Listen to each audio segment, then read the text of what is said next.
Hi everyone, welcome back to 60 Seconds with Latasha Lamar, and today I'm here with a dear friend and mixed media artist, Rose Malenfant. Hi, so happy to be here. Thanks for having me. Yeah, we're pumped for the studio tour and to learn a little bit more about you. Thank you. So, we've got two questions for today. Our first question is going to be, where are you? Where am I? Well, I'm here in my studio. I'm in Brooklyn, New York. I'm in my body, this vessel that I have for this lifetime, and I'm feeling present. So I'd say that's where I am. I'm an artist, so I feel like the way we act, like our being, can also be a location, you know? So my location may change a little bit, like from today to tomorrow, but I think like this, by being alive, I feel like that's the main destination of where I am. Yeah. That's such an interesting answer. I really love your take on that. It's definitely unique. So, my second question for you is, where do you want to be? I'd say that I want to be still in my body, also a little bit of everywhere, but in a way that's grounded.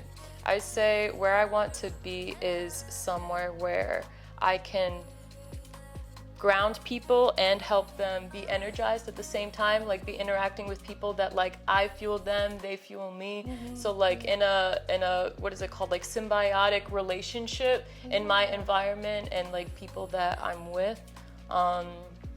Yeah, so that's where I want to be always, no matter like where the physical destination is, and in good health. I want to always be in good health. Yeah. Yeah.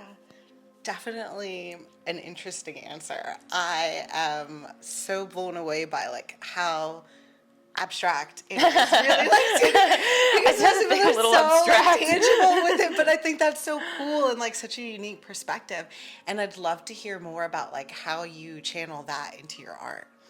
Yeah, I really feel like the meaning of the art. I mean, I used to be a very like almost hyper realist person where I would look at a photo reference or like look at a model and I would paint or draw exactly what I see. But I feel like the part of like the miracle of being alive is like we're kind of these living filters in a way. I think about the human body as dually an accumulation system of like life experiences, input, but dually a filtration system. Like we don't have to hold everything that we absorb in or everything that we've inherited. So I like to think about accumulation and filtration. So anyways, back to realism. I figured like photos can now do what art used to be. You know, art used to be the only way to capture an image, so realism was kind of like more important for that time. But I feel like now to be able to kind of translate more of an emotion or a charge, like an energetic charge with what you're creating, is more interesting for me right now than like an exact picture. So I think that's where the abstraction part comes in, because it feels more interesting to me, and the process will often teach me more about myself than like me trying to execute an exact end goal, if that makes sense. No, it definitely makes sense. So, what are you learning about yourself right now? Too much. Always a lot. I'm learning some ways in which like I'm hypocritical. I'm always trying to like align my art with my value systems. So you know, in my daily life, like I'm really into composting. I mean, living in New York, you're just always swimming in trash and waste, and you know, to be contributing more in like a giving way to the earth than polluting it in a sense. So I'll kind of come to terms with like the natural and synthetic. So it's like, okay, I've learned that I want my waste to like decompose, like say plastics or whatever that I use on a daily basis, but then I don't want my art to decompose. Like I want to, it's almost like a self-preservation act when you make art. So that's like something that I've been learning about myself through. And also I'll be learning like the difference between compulsion and ritual in my life. Because there's times when I create that I want it to be more of a ritual, but it feels more compulsive. So I think that creating gives me the space to figure out the space in between them, or how to convert compulsivity, if that's a word, into ritual. Yeah. Wow. Thank you so much for sharing. Of course. I'm super excited to take this studio tour and hear more about your work, because just the way that you think could not be more different from my own. And I find like whenever I meet someone like that, it's like truly fascinating, you know, like the world opens up a little bit more, right? And it's like so excited. Studio tour done? Hey, I'm Rose. Welcome to my studio. I have a compilation, if that's a word, a bunch of different sculptures just hanging around from different times and different series that I've done. I think this sculpture was a real breakthrough in my process. The title is Lost Water, and it's really examining how things are held and hardened in our body, and talking about the body as an accumulation and filtration system. Kind of like once something hardens in your body, you won't be able to release it. So this is made with plaster, which starts as more of like a gooey, more liquid substance, but then dries with time and gravity. So I really wanted to capture like that visceral weight of time and gravity in our bodies internally. So this was a fun project, and it got me thinking like what other things can like dry over time. So these are kind of like more little experiments with that. I like how this one looks like very vulva, and these kind of look fetus-like. So these ones, again, was playing with time and gravity. Oh, and I forgot to say, like this container essentially is pantyhose, nylon pantyhose. Which so cool. I think it's such a loaded material. It's like associated with women's bodies. It's associated with kind of like being slightly restrictive and airbrushing our bodies from like the first person point of view wearing them. A little bit sensualized. I grew up wearing pantyhose a lot because I dance ballet. So I feel like I have this personal relationship with the material. So yeah, you'll see a lot of that around my studio. So then, in addition to filling the pantyhose with plaster, I was experimenting with like other matter that I could fill it with and like the type of effect that would have. So I started doing some experiments like this, where I was filling it with silicone caulk, which I think is so fun. It looks like it's wet, which of course I love as like a biomorphic artist, that it gets this like sheen that feels like a bodily fluid. Yeah. Like it freaks you out a bit. Yeah. You see it and you're like, What is that? I don't like how this makes me feel. So I was kind of experimenting with that. Also, you know, filling things with like everyday materials. I really like the idea of like everyday materials becoming part of the process. So rice, you know, as like a domestic material. I love when like the kitchen meets the studio. Also like, you know, a lot of history with like women's roles in the kitchen and women's roles in textiles. So I'd like to kind of bring those things together. Yeah, so I was using silicone, and my partner's like, this stuff smells like a lot. Like, are you sure you should be using this?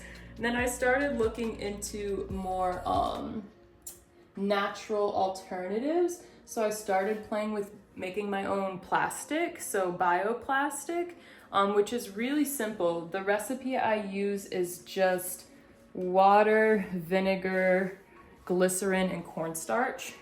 So this is the result of the bioplastic. And it's funny because as I filled this pod, at first it was like very voluminous and full, like it looked similar to the other ones. But as a result of it being bioplastic, it has a high shrinkage rate because of all the water content. So it looks like it's shriveling. Yeah. So I love this idea of it looking like a shriveling, rotting thing, which, you know, all of our bodies will eventually be doing the same thing. Yeah. So I think it's a really fascinating process. These ones are also playing with silicone and examining like the preservation of the body, and kind of bridging the synthetic and natural. I really love material transformation, and I like working with every part of the garment of the pantyhose. So I was doing many series where I was using the legs of the pantyhose. So then I had all these waists left over. So actually each part of this sculpture is like the pantyhose waist. Cool. And this sculpture is all the pantyhose legs.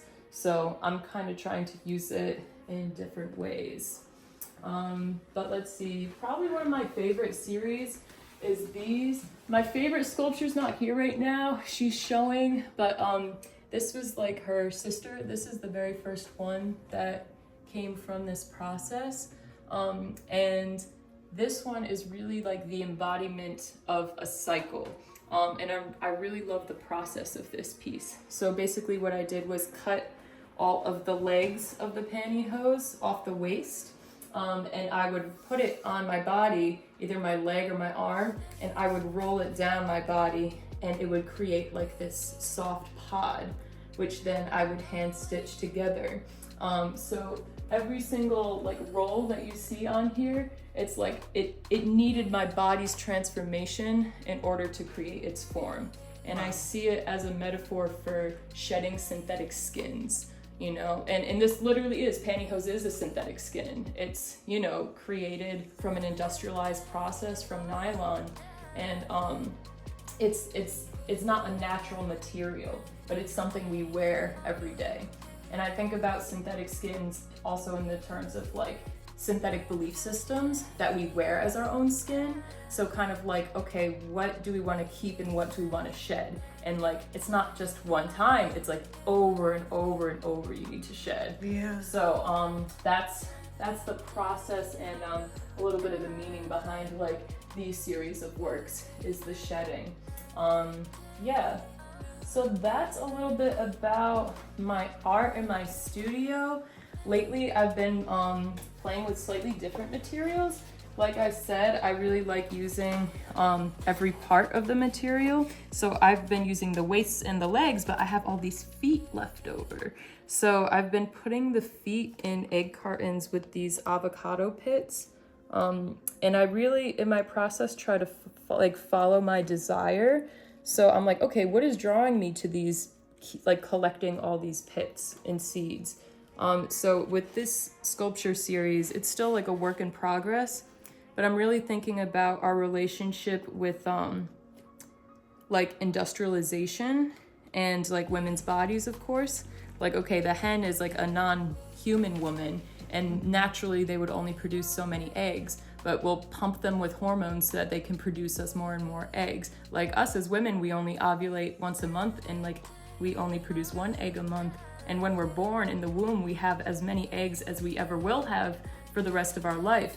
So anyways, I think like hens is like, in showing these like industrial egg cartons, like it's not a natural amount of eggs. It's like us trying to get the most that we can out of a woman, you know? And it's like the way we interact with animals is of course showing our values with humans as well. Yeah. So that's why I've been drawn to these egg cartons, and I've been like filling them with like seeds and pits, trying to bring the natural world back into it, with like the pantyhose as like alluding to our skin and women's bodies. So I really love the texture of like this wrinkly one. I think it is so cool. We'll see if I can get like, if the light is good on it. But yeah, so these are some of the weird collections that are happening in the studio. Yeah, so you can see I have a bunch of pits over here. I've also been collecting the skins. You can make like natural dye with avocado skins. It's kind of like a pinkish color actually, which like you wouldn't think because it's so green and brown. So I don't know, maybe I'll make a dye with them, or like maybe I'll use them in some other way. Who knows? But yeah, so those are some of the fascinations and obsessions as of lately. I love that. Thank you for indulging. Yes. I appreciate it. Thank you so much for sharing with us and letting us like climb inside of your head. Of course. So can you tell us a little bit more about your teaching? Yes, so I actually went to school for art education. I kind of became an artist by accident when I just started taking my hobbies a little bit more seriously. So my heart is there forever. I think like it's a fundamental thing. Like if you know like different skills to like share it with other people. So I originally was like an art teacher in the public school system. And then I ended up shifting to be working with arts nonprofits. So I work with the nonprofit Beam Center, and I'm one of those few people that can enthusiastically and truly say that I love my job. Ooh, yeah. And I'm really grateful for it. I meet so many incredible, inspiring young people and young artists, and we do a bunch of different things. We do like public sculpture installation, like working with artists in the community and youth in the community. And right now, like I'll do different like after school internship programs. So it's great because everyone who comes, like they want to be there. And like whenever we can, our job will fund them for their creative time. So like we will pay them to take part in our programs because it's like, yes, your time and creative energy is valuable. Yeah. So I love that. Like when you're in school, you're forced to be there. Like you do not, like you have to be there every day. So I like that like we try to like show that we value them in that way. Like right now I'm mentoring a group of youth doing textile and fashion stuff. So it's really fun. They're either like repurposing old clothes, like one of my, I don't even want to say students, like one of the youth in my group, and they're not that young, they're like young adults. So one of the young adults in my group is like taking like 2 or 3 different pairs of jeans and like kind of like splicing and grafting them together to make like a new pair of pants. They're creating like skirts from scratch, doing like the zippers and the buttons, and they're coming up with like spring, summer, fall, winter collection. I love it. So at the end, we're gonna have like a little festival showcase, which is coming up August 17th. So if you want to see the stuff that they've been making and you're around, you can check it out. But yeah, they're really inspiring. I'll always learn stuff from them and like the way they do things differently or the things they say, or I'll just be like cracking up with them. So yeah, it's a beautiful, like nourishing exchange getting to work with them. They inspire me, I feel like, way more than I inspire them. I'm sure they would say it's the other way around, but that's amazing. Yeah. Love to hear about like the positivity that you're putting out there. It definitely like comes off of you. Like, noticed it when we first met, so amazing. All right, Rose, where can we go to learn more about you? Yes, so I have a website. It's my first and last name.com. So Rose, Malenfant.com, and my Instagram is at rose.mal, mal.enfant, enfant. Amazing. Yes. And I also heard that you have an upcoming show. I do, yes. I'm in a couple group exhibitions right now with my own art, but I'm also going to be curating a couple shows coming up. I'm really excited for it because I feel like as an artist, the funnest part is like exchanging with other people. So sometimes you get lonely in your studio, but to like see everyone in their work in one space, I feel like can be really nourishing. So I'm excited to get to do that and see like a lot of people I admire in one space together. And where can we go to attend? Oh, yes. So the first show is at Living Skin, and they are in Brooklyn. I'll share that on my page. I don't have the exact address off the top of my head.